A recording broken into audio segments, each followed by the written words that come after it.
Një ngjarje e rëndë ka tronditur qytetin e Shkodrës, ku nëna dhe dy fëmijët kanë humbur jetën pasi janë ndjekur në banesën e tyre në fshatin Dom, pjesën e njësisë administrative në Portret, pikërisht në banesën e Paskavit. Viktimë ka mbetur Derina Çobaj, 24 vjeç, dhe fëmijët e saj dhe 3 vjeç, të cilët thuhet se janë ndjekur pikërisht në banesën Paskavit. Fakte sipas dyshimeve paraprake të policisë së Shkodrës, dyshohet se zjarri ka nisur në copën ku 24 vjeçaria po gatuante. Zjarri më pas dyshohet jetë përhapur në të gjithë banesën, duke shkëmbuar totalisht dhe duke humbur jetën në të nëna dhe dy fëmijët e saj të mitur. Forca të shumta të zjarrtik që ndodhen në vendin e zjarrit e kanë përfundur edhe shkuarjen e flakëve, si dhe tashmë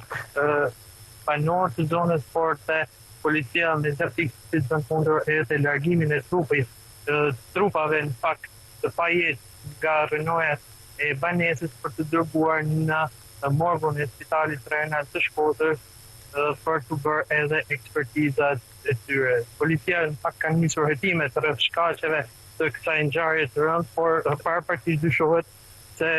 ngjarjet që ndodhen si pasojë e një zjarri të shkaktuar nga soba me cilën po gatuante 24 vjeçare të shpënë djerë Derina Çobaj. Faktën dyshohet që çifti ka ardhur në këtë banesë mëngjesin e ditës së sotme, pasi ato jetojnë në qytetin e Shkodrës, ndërsa babai i tyre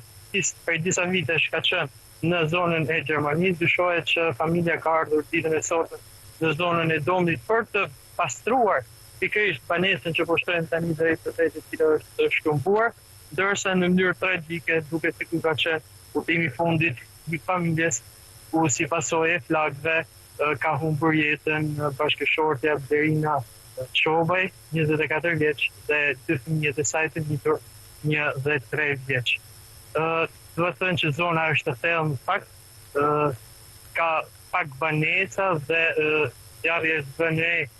pak minuta pasi duket se gjithçka kishte marrë fund dhe familja kishte humbur jetën, ndërsa pavarësisht ndërhyrjes ka qenë e pamundur shpëtimi i tyre. Si thash, vendi është në një zonë të thellë, rreth 20-30 minuta nga rruga e makinës dhe janë vetëm disa shtigje malore që mundësojnë për të shkuar në vendin e ngjarjes. Policia tashmë ka nisur zyrtarisht hetimet për dokumentimin e plotë të kësaj ngjarje të rëndë, e cila në fakt ka tronditur të gjithë qytetin e Shkodrës, por edhe të gjithë vendin.